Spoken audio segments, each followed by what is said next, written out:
The bulldozers started at dawn. Patricia never asked. She just pointed. Finally, that overgrown hedge is gone.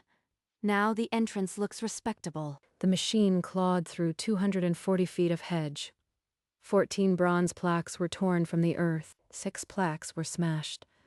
8 were tossed into a truck as souvenirs. Christopher Reeves arrived minutes later, the retired binational liaison who held title to this very soil. Those plaques were treaty protected. She just committed an international crime. If you are here to complain, don't bother. The board approved the landscaping unanimously. Patricia didn't wait for an answer. She spun on her heel, the fuchsia blazer vanishing into the morning. Don't react. Document everything.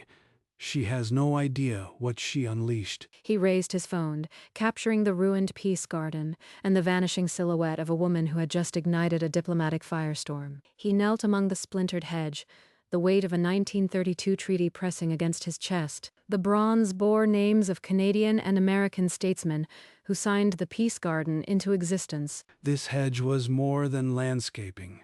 It was a binational federal site under diplomatic protection. For 23 years, Christopher Reeves had served as a binational liaison between the U.S. Forest Service and Parks Canada. She didn't just destroy a hedge.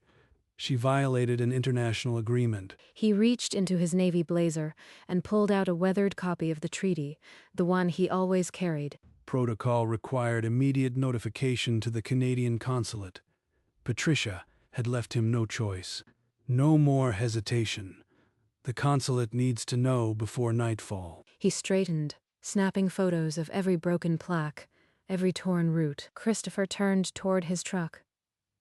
The diplomatic clock had started ticking, and Patricia Whitmore didn't even know it. Christopher drove straight to the HOA administrative building, the treaty stiff in his blazer pocket. He found Patricia in her glass-walled office, reviewing the landscaping invoice with a satisfied smirk. Mr. Reeves, if you are here about the hedge, the decision is final. It was an overgrown safety hazard. You destroyed 14 bronze plaques, Patricia. Plaques that mark an international peace garden. Peace garden? Those were decorative markers. This is an HOA, not a national park. Christopher unfolded the weathered treaty across her desk. The embossed flags caught the light. This property is a designated subsite of the International Peace Garden, protected by a 1932 binational treaty. A treaty? That's ridiculous.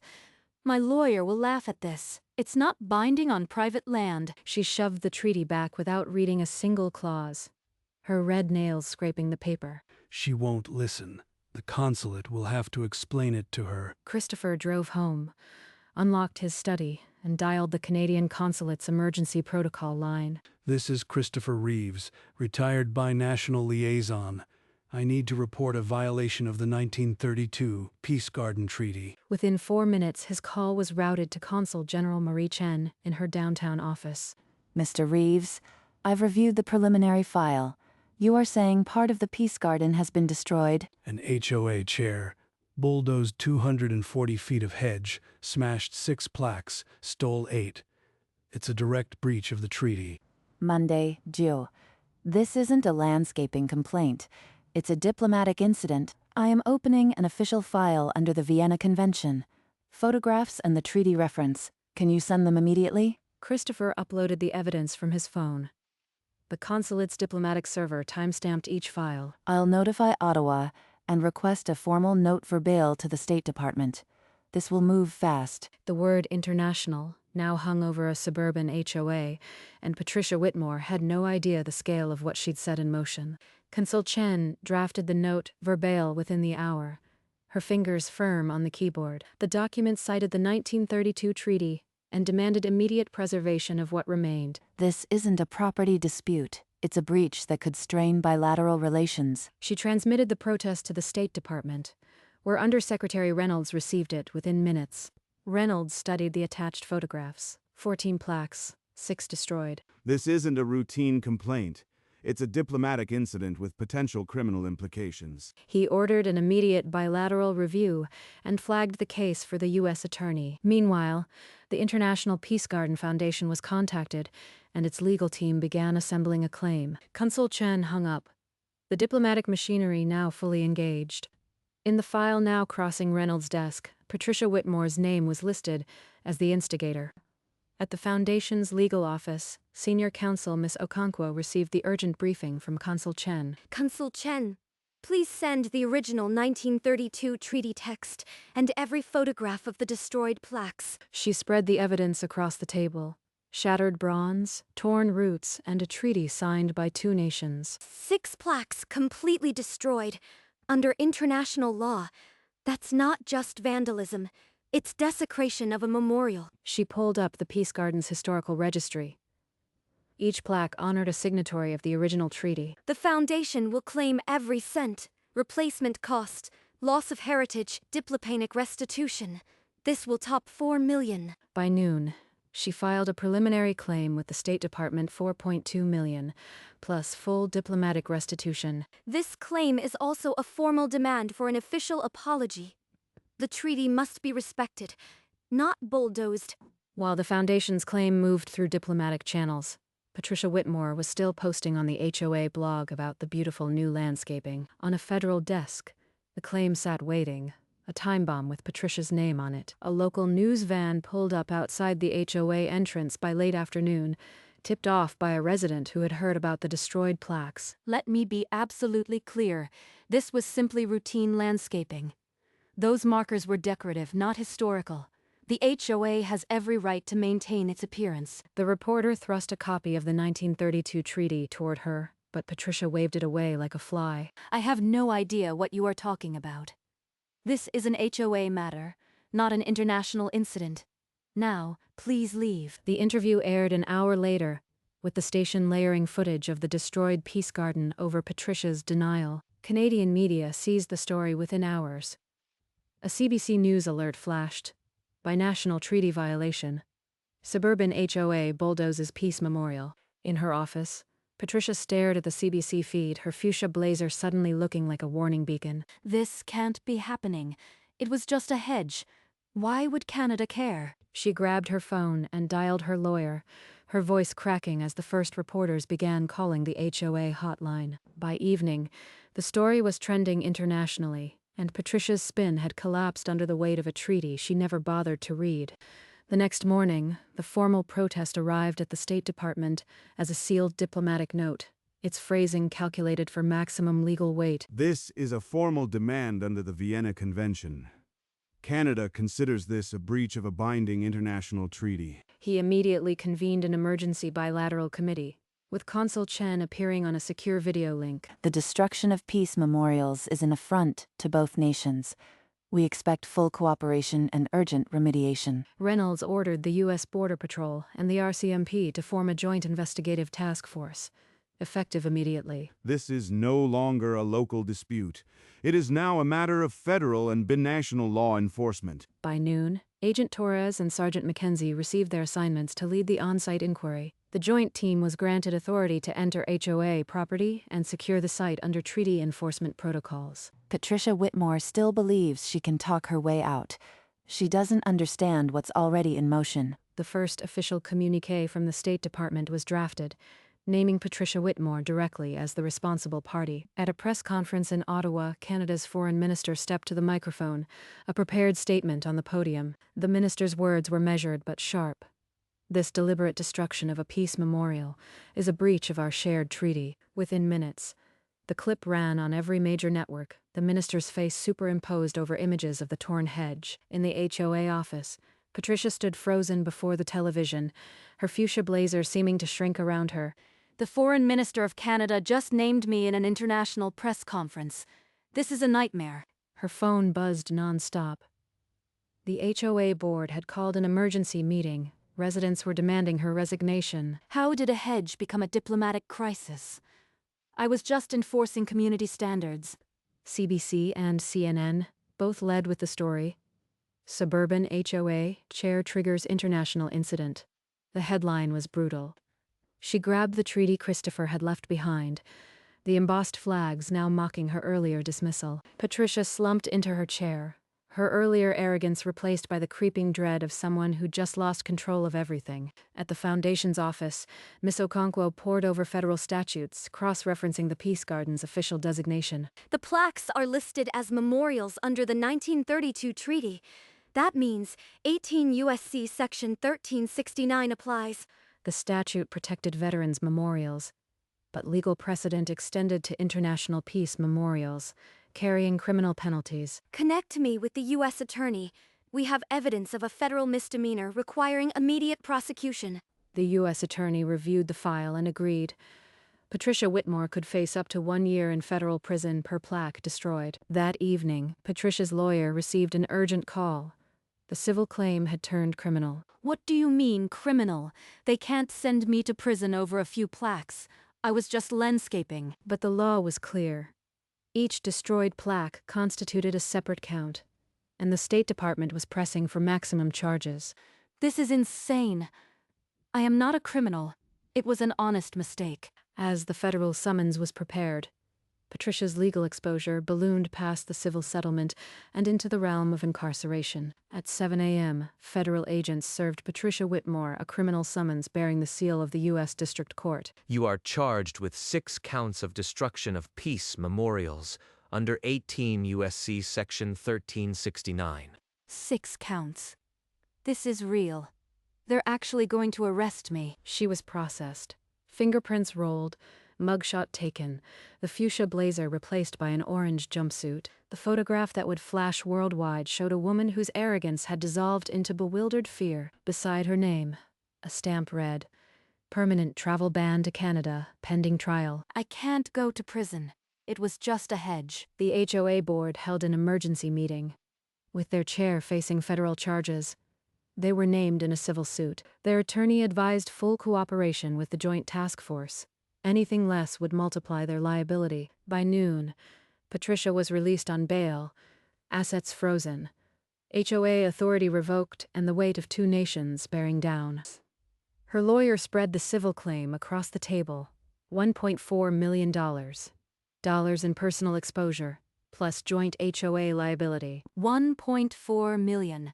That's more than my house, my savings, everything. The Foundation will not settle. The treaty demands accountability, not hush money. Patricia's lawyer informed her that without a settlement, the criminal charges carried a near-certain prison sentence. They won't take my money. I can't pay my way out of an international treaty. Her lawyer's advice was blunt. A plea deal was the only way to avoid federal incarceration. Plead guilty to a crime I didn't even know existed? That's not justice.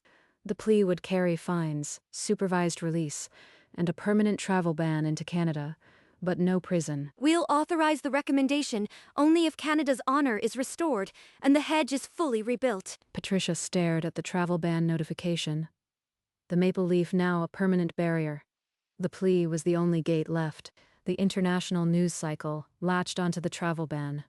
Permanent Canada ban for HOA. Karen became the headline. CBC played the foreign minister's statement on repeat, and Patricia Whitmore's mugshot became a meme for diplomatic disaster. The HOA board, facing their own lawsuits, called a town hall. Over 200 residents packed the community center. Patricia entered, still in her fuchsia blazer, but it drew no admiration now, only pointed fingers. Please, let me explain. I was only trying to maintain community standards. I didn't know about the treaty. A resident shouted from the back. You humiliated our country and shut down our roads. Get her out. The board president stood and announced, effective immediately, Patricia Whitmore is removed from the board. We are cooperating fully with federal authorities. The applause was deafening. Patricia's political capital had evaporated in a single motion, the CBC anchor intoned. With a travel ban now in effect, the former HOA chair cannot enter Canada, a permanent reminder of the binational peace she disrupted. Alone in her car, Patricia watched her authority vanish, her plea deal the only path remaining through a world that had turned against her. The next morning, Patricia met her lawyer in a sterile conference room. The plea agreement printed on thick federal paper. I won't sign it. This travel ban is a humiliation. I want my day in court. I'll fight this. Her lawyer slid a sealed envelope across the table. Inside was the prosecution's trial evidence list. 6 destroyed plaques, each a separate count. If I lose at trial, I could face years in prison. The lawyer's voice was cold. The Foundation has sworn statements, and the treaty. A jury will see 6 destroyed memorials and a woman who refused to read the document. The prosecutor's offer was non-negotiable. Accept the plea or risk maximum sentencing. If I lose, everything is gone. No job, no savings, no reputation, and still the travel ban. Her lawyer pointed to the fine print, $500,000 in fines, community restitution, and the permanent Canada ban. It's this or maybe a decade in a federal penitentiary. Over a hedge. Patricia stared at the plea agreement, her pen trembling over the signature line. The choice was hers, and hers alone. The HOA board delivered an ultimatum through her lawyer. Accept the plea or they would sue her personally for civil damages. If I drag this out, I lose everything. There's no way out. She signed the plea agreement in a conference room, tears falling onto the thick federal paper. Hours later, she stood before Judge Morrison in a federal courtroom, her voice barely a whisper. Guilty, Your Honor. I didn't know, but that's no excuse. The court accepts the plea agreement. Sentencing will be held on Friday to finalize the terms. The permanent travel ban was noted in the record, but the full weight of the sentence still hung in the air. I am trapped, no matter what. Canada is closed to me forever. She walked out of the courtroom, the fuchsia blazer replaced by plain clothes, a different woman. The cameras flashed, but she didn't look up, her fate now in the hands of a federal judge. On Friday, Judge Morrison convened the sentencing hearing, the courtroom tense with reporters and Canadian consulate observers. Patricia Whitmore, you will serve 18 months supervised release, pay fines of $500,000, and are permanently banned from entering Canada. The travel ban, once a temporary measure, was now etched into the final judgment, irrevocable. A clerk stamped the permanent ban document. The wet ink sealed Patricia's isolation from a neighboring nation. Forever. I'll never see Banff or Vancouver, all because of that hedge. Judge Morrison added restitution. The HOA must fund the full restoration of the Peace Garden hedge at an estimated cost of $200,000. The sentence included 200 hours of community service, to be served maintaining the very treaty site she had destroyed. Patricia stood, her hands cuffed metaphorically by the terms. As the gavel fell with finality, she was processed into supervised release, the travel ban notice already being encoded into her passport records. Outside, the HOA board grimly accepted the order to begin the hedge restoration. The rebuilding would start the next week. The next week, construction crews arrived at the borderline, trucks loaded with mature hedge plants and bronze blanks. Christopher walked the length, treaty in hand, verifying every foot matched the original 1932 survey. Each plaque must replicate the original names and wording exactly. The treaty demands accuracy. Workmen lifted the first new plaque into place, a Canadian maple and American eagle etched together. Christopher ran his fingers over the bronze, a faint smile breaking through months of tension. They're back. The names are whole again. Over 7 days, 240 feet of hedge was replanted. A seamless green boundary with 14 shining plaques. The HOA funded every cent. Checks processed under court oversight. The residents now watching in hope. Christopher stood at the center, the treaty folded in his blazer, the Binational Peace Garden now visibly restored. He looked toward the Canadian side, where a small flag had already been planted by the consulate. The consulate formalized the rededication, and both ambassadors confirmed their attendance within the hour. The U.S. ambassador to Canada and Canada's ambassador to the U.S. will both attend, Mr. Reeves. This is historic. We've cleared the ambassadors' schedules. This ceremony is now a priority for both governments. On the morning of the ceremony, media trucks lined the HOA streets once more. But this time, the tone was celebratory. After everything, I never thought a hedge would bring two nations together like this. It always did, Mr. Reeves. You just reminded us of that. A red ribbon stretched across the center of the hedge, the flags of both nations flanking the podium. Residents gathered, the same who once called for Patricia's removal, now arriving with children to witness the restoration. Patricia was notably absent. her community service assignment beginning that morning on the opposite side of the county. The ambassador's motorcades arrived simultaneously, and Christopher straightened his blazer, the treaty still in his pocket. The U.S. ambassador and Canada's ambassador stepped forward together, giant ceremonial scissors closing around the red ribbon. The scissors snapped shut. The ribbon fell in two pieces, and the crowd erupted in applause and camera flashes. It's done. The Peace Garden stands again, stronger than before. The U.S. ambassador spoke of friendship unshaken. The Canadian ambassador recited the treaty's preamble in both languages. Today, we reaffirm a bond written into law and soil. The treaty is honored, and our friendship is stronger for it. This hedge, once torn, is now a symbol of binational resilience and the shared duty to protect our peace. Christopher stepped forward to shake the ambassador's hands, the camera shutters a constant applause. Thank you for restoring more than a boundary. You restored a promise between two nations. Both flags were raised alongside the hedge on newly installed poles, their fabric snapping in the afternoon breeze. As the motorcades pulled away, Christopher stood alone for a moment, the treaty a quiet weight in his blazer. Peace restored. A final announcement brought the crowd to silence. The HOA must now allow permanent joint patrols through its private roads. Effective immediately, joint U.S.-Canadian Park Ranger patrols will traverse this neighborhood as guardians of the treaty. Sergeant Mackenzie in red serge and Agent Torres stepped onto the freshly paved road, their joint insignia gleaming. We're not here to intrude, but to preserve a treaty your own forebears signed. This ground is sacred to both nations. The HOA roads are now part of the Peace Garden route. We'll protect them forever, as the treaty demands. Residents lined the sidewalks, some holding small Canadian flags, watching the Mountie in red serge walk past their homes. Christopher watched the patrol disappear around a bend, the treaty a quiet weight in his blazer. The last piece of justice delivered. The patrol route was marked on official maps, a permanent fixture in the community, as mandated by the federal court. And so the binational Peace Garden was not only restored, but now guarded by two nations in perpetuity. The international incident that began with a bulldozer ended with a permanent binational presence on private American roads. Dusk settled over the international Peace Garden.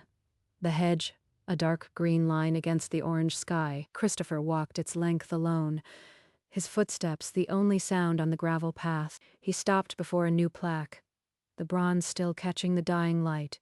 Inscribed, "Here are the names my grandfather once taught me to honor." He touched the cool metal, a name of a signatory from 1932 now restored. A treaty isn't paper. It's a promise written in soil and bronze. The flags of both nations flickered in the evening breeze, their fabric rustling like distant applause. We kept the promise.